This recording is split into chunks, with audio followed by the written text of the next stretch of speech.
Dreams, nightmares, and hallucinations. The following is a note found on the desk of a seemingly disturbed college student in rural Maine. The young man was found dead this morning with a nearly empty bottle of sleeping pills beside his bed. Dreams are manifestations of one's troubles that their conscious mind doesn't feel confident in dealing with. A nightmare is a dream that startles or disturbs the dreamer. A hallucination is a fabrication of reality created by one's conscious mind. All of the above have one thing that ties them together. They're not real. They'll never be real. At the end of the day, we must remember that they are only things we make up, not what is really there. Most important of all, none of these things can ever actually hurt us. Over and over I told myself this, and I still find myself unable to overlook the shadows that seem to move just outside my view, over in the corner where where my imagination thinks things are hiding. It's been too long since I've had a real sleep, too long since I've truly rested, and all I really want is to just lay my head down and close my eyes and dream. A dream that will make it all go away. But all sleep ever brings is nightmares, leading to waking and hallucinating. It's not real, I know that, but part of me won't accept that, and this part of me warns me to watch over my shoulder for the things that just simply aren't there. Ever since I was young, I've been obsessed with the obscene and horrific. Watching a horror movie with my father was the best. And though I'd spend the next night with clutched covers, and though in the shower in the morning I'd be too scared to shut my eyes to keep soap out of them, I loved it. There was something magical about the way that something that isn't real could captivate and lord over us in a way that we loved. By the time I was 11, I knew the classic films inside out and could go as far as to quote the gypsy in The Wolfman. By 13, I could recite Poe in any way I so choose. By 16, modern horrors bled through the cracks in my mind, and Stephen King melted together with The Ring. Even within the last few years, as a sophomore in college, I've immersed myself with the works of Lovecraft and the ways of Japanese mindfucks of the silver screen, and most recently the indie underground of creepypasta. Needless to say, I know my way.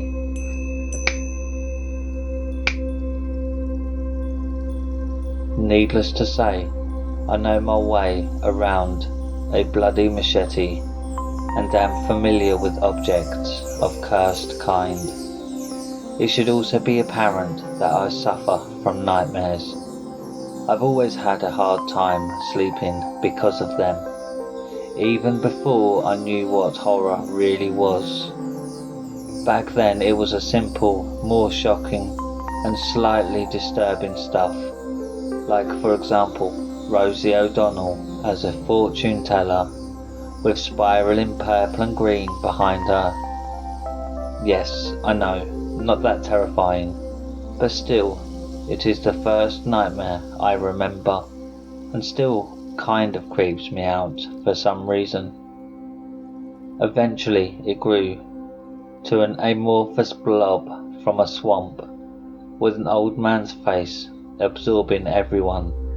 I knew, with the grain of an old film, they were always different, always evolving, and always disturbing. In high school, it was clear that I didn't sleep well. Deep bags beneath my eyes betrayed my cheery and upbeat disposition, giving guess to the fact that sleep was a rare commodity for me. No, I need to append this. I got sleep, just never got actual rest. It was then that I began to dream of darker things, misshapen monsters, unfortunate fates, and other general ideas that only served to scare at the time. Mostly gone when I awoke, the evolution of these dreams started to really make them into true nightmares, and many nights I couldn't help but sit up in bed and stare at a single dark spot in the corner. I missed those days so dearly. The problem came about when I started to get into creepypasta earlier this year. Nothing ever gave me the true horror fix that I craved, save a few good foreign films here and there. Like these independent writers of things that lurked in the darkest corners of my mind. My first was the Russian sleep experiment, which I actually read about on knowyourmeme.com. It didn't really scare me, but did stir something in me. The next link intrigued me was smile.jpg. The thrill, the rush, the true lasting horror that stayed with me for days to come and gave me good reason to fear going to bed. And I can still see the dog thing grinning against a red tone. And was there originally blood on his teeth? No, that comes later with the... I'm getting ahead of myself. Candle Cove came next. With it, another ecstasy of terror that I couldn't help but love, with a chill ending that still runs my blood cold. And so began my descent. After a few months, I'd read them all. The Holders series, Squidward's Suicide, Jeff the Killer. You name a big name pasta, I've read it. The Creepypasta Wiki soon became my most frequent visited site, even past Reddit. In that time I began work at a retail store as a cashier, and had a lot of work and a lot of late nights due to having classes during the day, as if I didn't get enough sleep. I now didn't get home till 1 AM, and due to crappy parking on campus, had to get up in the morning at 6 to make my commute and find somewhere to park. It was about then that I started to have my new nightmares. These were not your run-of-the-mill monster chasing and murder dreams. These were awful. Thousands of small children with eyes sewn shut and black blood pouring from open mouths. A man grabbing his skin and pulling at it until it physically tore off in large chunks. Thousands of fingers coming out of a bed and touching you, feeling you all over, and the smile as no, too soon again. The dreams just kept coming, always chilling, always so detailed in the dream included someone having their hair pulled out. You would see each and every hair, and the skin around would come up in little peaks until the hairs popped from the scalp, accompanied by screams and cries that you swear you could hear perfectly, echoing off the surroundings with the same acoustics as would be in the real world. It just wouldn't stop, every night for weeks on end. After a while, it wasn't just the dreams anymore. It seemed that the nightmares followed me to the real world. I would swear that something was in the back seat as I drove home, and it looked like there were eyes in the basement of the dark house when I got back, and I still swear that I saw a little black-haired girl in the road that snowy night. No, it was the spaces between snowflakes. I need to be logical here, and when I wasn't seeing things, the nightmares would flash before my eyes, and things that I thought were normal, that terrified me, when I looked again, were nowhere near as terrifying as I remembered. There was no blood on the grinning dog's teeth. That was my imagination, I think. Lately, the imagined things have become more acute, more sinister, more real. I swear that on my neighbour's computer screen just a week ago was the image from Jeff the Killer with the pale thing and the red text.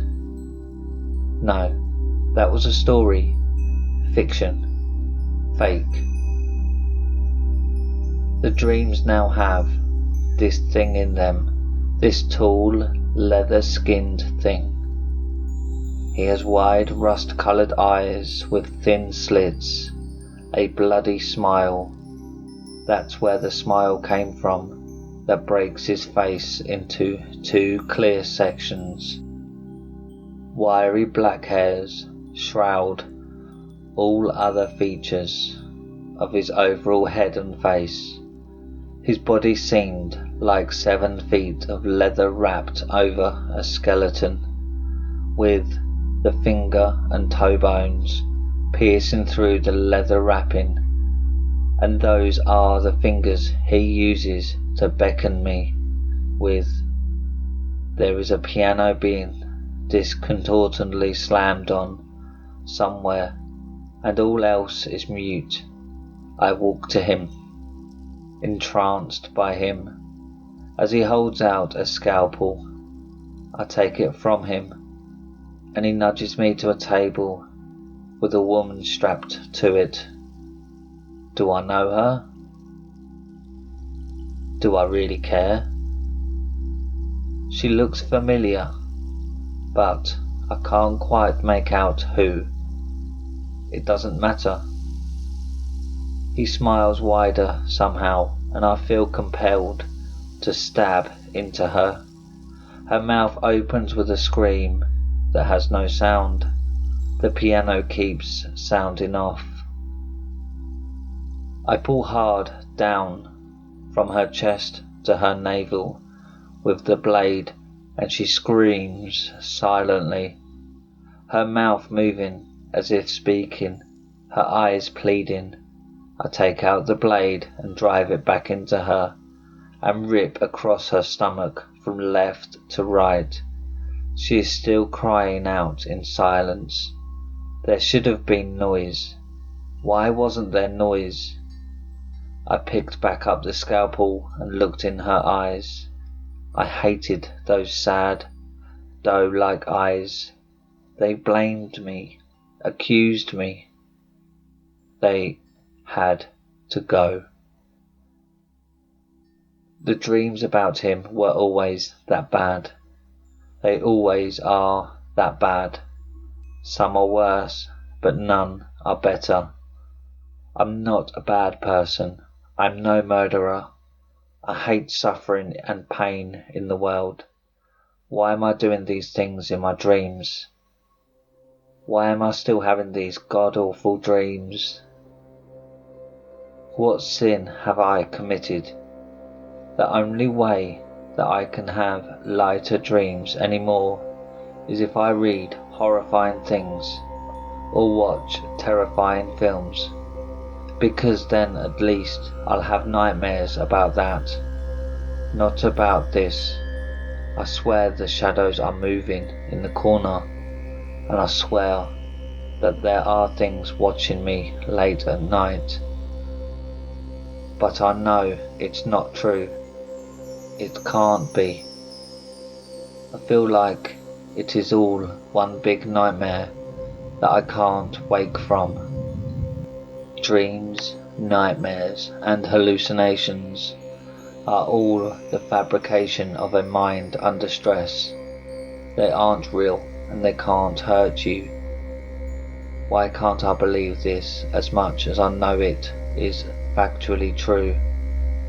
To be honest, all I want is some sleep. No, not sleep. I want rest. I want the sort of rest I used to get so long ago.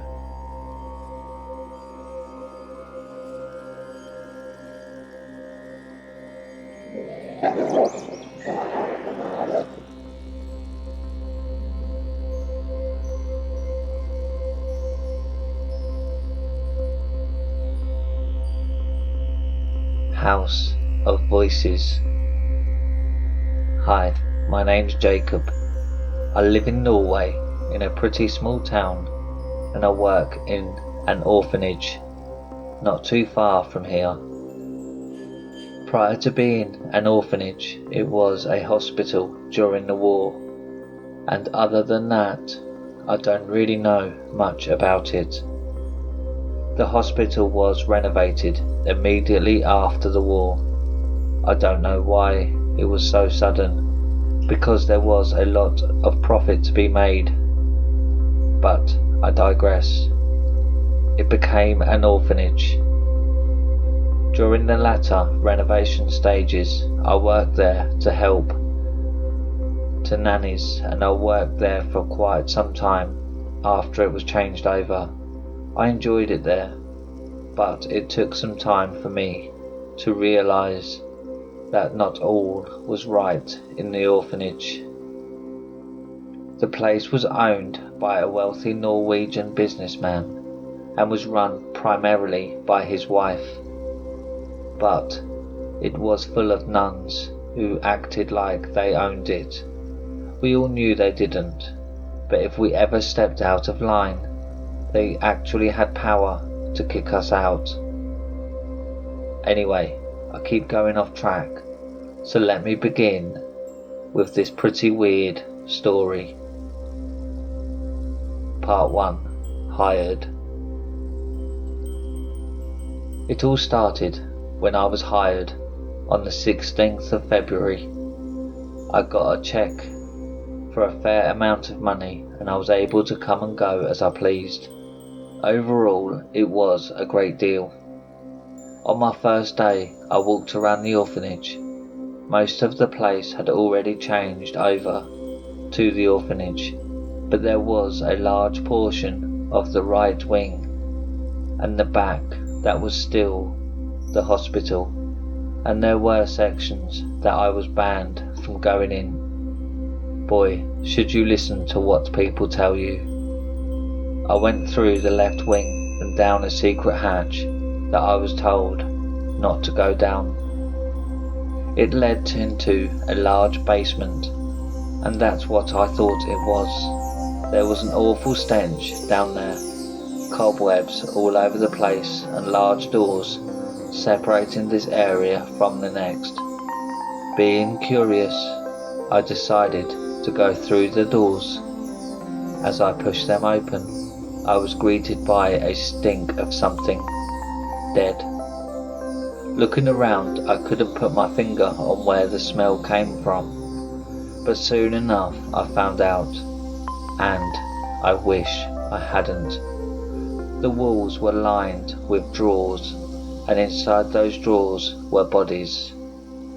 This was A morgue. The horrid stench wasn't even enough to put me off, but the corpses were. Why hadn't they been cleared out yet? I was an avid believer in the paranormal, and this shook me witless. I shut the drawer, I opened and left quickly, bumping right into the matron. "What are you doing, Jacob?" She wasn't pleased with me, and let's just say, this didn't make my life any easier. I didn't think she knew what was down there. If she did, then surely she'd take care of the matter. But anyway, I was escorted to my room, which overlooked a large section of grass and trees with a walkway through them. For the rest of the night I kept hearing things. Little children. I fell asleep easily though, but woke up during the thunderstorm at around 4 in the morning. My window was wide open, and that unnerved me, as I clearly remembered shutting and locking my window. I didn't mind though, I just shut it. But as I closed it, I saw a little boy in the grounds, hastily making my way out of my room, down corridors and out of the building. I chased after the figure in black, but never catching up to it. I made a mental note of telling my boss the day after. The second day I told my boss about the boy, and he didn't seem to care. Told me that it wasn't rare for children to break in at night to look at the old place. I shook it all off, reassuring myself. Each night after that, I heard little kids laughing in the hallways. Each time I went to see, and every single time, I was greeted by an empty hallway. On the 5th night, I believe it was a Saturday, or maybe even a Sunday, I went to the bathroom to investigate a giggling I had heard that kept me from sleeping. The taps were all on. Strange. What child would do this? I shrugged it off as I turned each of the taps off, washing my own hands on the last one. I stared into the mirror and saw a child behind me, with dark circles under her eyes and rugged old clothing. Turning, I didn't see her again, but I heard her coming from inside the mirror.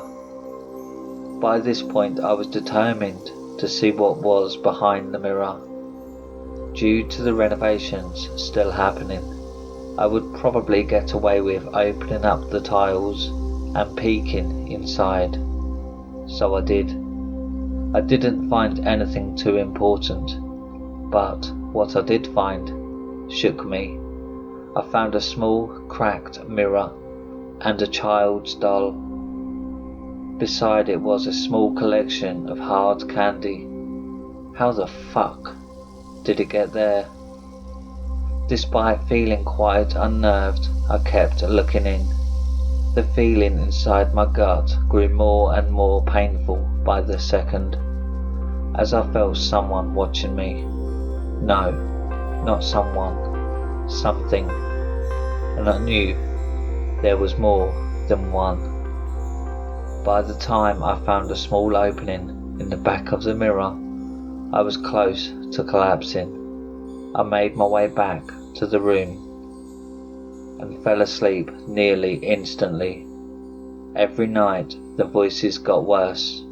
They even got into my dreams, into my subconscious. Even though I tried to ignore it, I couldn't. Did you know they say something about the ringing in your ears when it's deadly silent?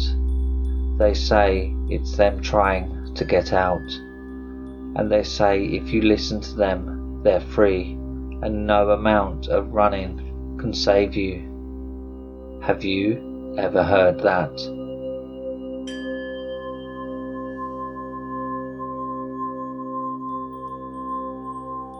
Part 2. Curiosity killed the cat. Renovations had been finished on the 9th of September, but they had left a small part of the hospital untouched. They told me it was to ensure they didn't anger the old owner. Foolish, foolish me. I listened to them. I didn't know why, but something told me they were wrong. The curiosity in me was not satisfied. I simply had to go and investigate the part that was untouched. Even though I kept hearing voices, I told nobody, and I was still curious. I believed I was being paranoid, and that I was imagining things. But to this day, I don't know why I fed myself that lie. In the dead of night, I made my way to the tower that was not renovated. It was a building near the forests, and on my way I swore I could hear things behind me, chasing me. Sticks would crack, wind would sound like voices pleading with me, and again that goddamn child's laughter. It wouldn't leave me alone. All I could hear by the time I got to the building was the sick laughing. I pried the lock open with a crowbar near the cellar I picked up and went in. There was nothing there. It was damn cold, damp, and again there was that stench of decay. Ignoring it, I managed to find a stairway with a label to be. I walked up, finding rows and rows of cells. Was this a jail? Where was I? I didn't know the answer to any of that. It was terrifying, but I swallowed down my fear and kept walking. I found more cells, and more cells. I turned backwards when I hit the end of the cells and made my way back down the stairs. I knew I could hear chains rattling lightly in the distance, as though one of the convicts or prisoners or whatever was still there. I went up. The other says, labelled theatre. What? This was going to be some surgical shit. I just knew it. I opened the 2 plastic doors. There was a metal surgery bed in the middle of the room, and it was very small, like the size for a child. Beside it was a metal table full of surgical tools and instruments such as scalpels and prongs. There was a row of needles and jars. I couldn't even tell you what was inside those jars. No, I just can't. It was horrid. I don't know anymore. I kept hearing the voices. I kept hearing the small pitter-patter of footsteps beside me. I kept hearing those fucking chains. I swore I was going mad by this point, but I kept on anyway. On my way out, I saw someone, big and burly, with broad shoulders. He was holding chains, with a grin distorted to reflect his insanity. His breathing was deep, his eyes completely blackened. Who are you? Welcome to our house. His voice was deep and sounded cruel and menacing. It made the hairs stand up on the back of my neck as I turned and ran as fast as I could. I felt his arms grabbing me, the harsh metal chains digging into my torso as I writhed and kicked and screamed to no avail. Within moments I had blacked out, and all I remember was laying on that small surgery bed with that man looming over me with a scalpel and needle.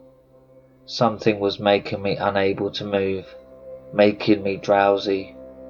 Everything was blurry. As I still heard that fucking laughter, I felt something very sharp in my eye. But that was when I fell back to sleep. I woke back up in my bed, drenched in sweat and blood over my face. Going to my bathroom, I washed my face and realised my eye was blue. Strange, I had green eyes. Oh well, wait, what the fuck? I remembered that man. Must have been a dream if I woke up here. I shrugged it off again, knowing that ghosts can't hurt me. Part 3. Going mad. I couldn't remember the things I did or felt. Everything merged into one. What the fuck was going on? Was I mad? What happened? It all started the night after that dream, and after I got one blue eye. I kept seeing kids everywhere, even telling people didn't help. They put it down to the kids breaking in. Ha ha ha ha ha. But I knew better. Yes I did. I wasn't blind, wasn't oblivious. No, I won't let them be the death of me. Now the children were telling me things at night. Instead of just hearing them laughing, they spoke to me, told me things. Wanna know what I learned? Well, they told me about when they escaped the madness by hiding behind a mirror in the bathroom, because the warden had an obsession with blue eyes. They said he was a Nazi who escaped the regime but kept the stigmata, kept the propaganda ideals, believed that blue eyes were perfection, so he experimented on the children. Now it was my turn, because I went into the experiments. How fun!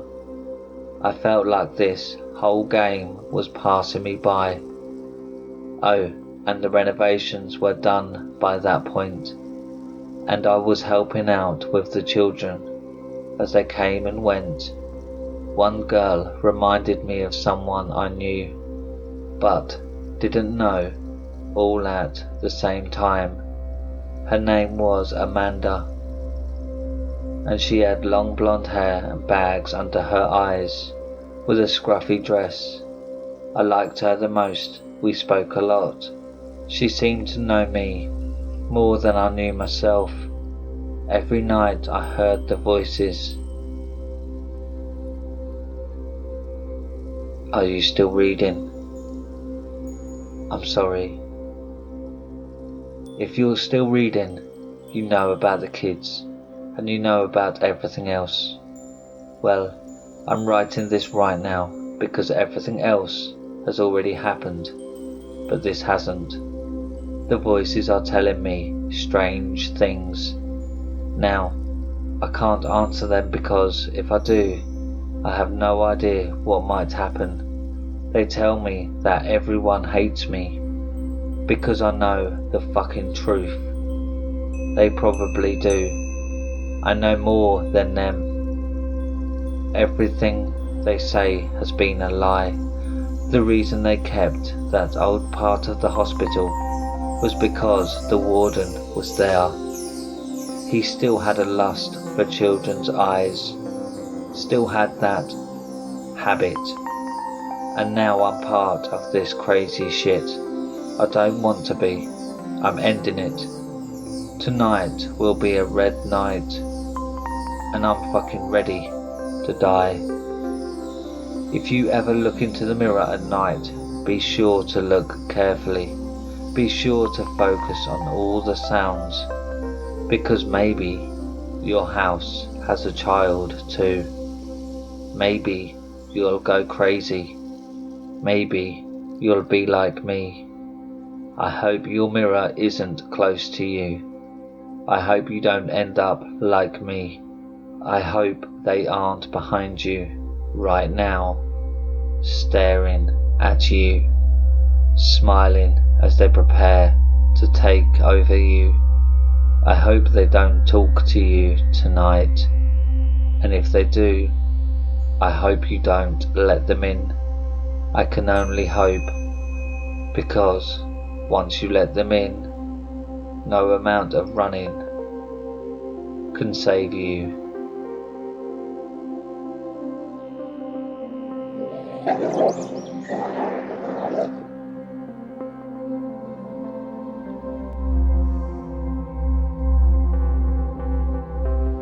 And that's it for tonight, my little hellhounds. Thanks for listening. If you've enjoyed these scary stories, then why not subscribe and click the like button and click the bell icon so you get notified every time I upload. If you have any scary stories you want narrated on the channel, then submit them to Reddit r/homeofscares and follow me on Twitter at homeofscares. Now, good night, my little hellhounds.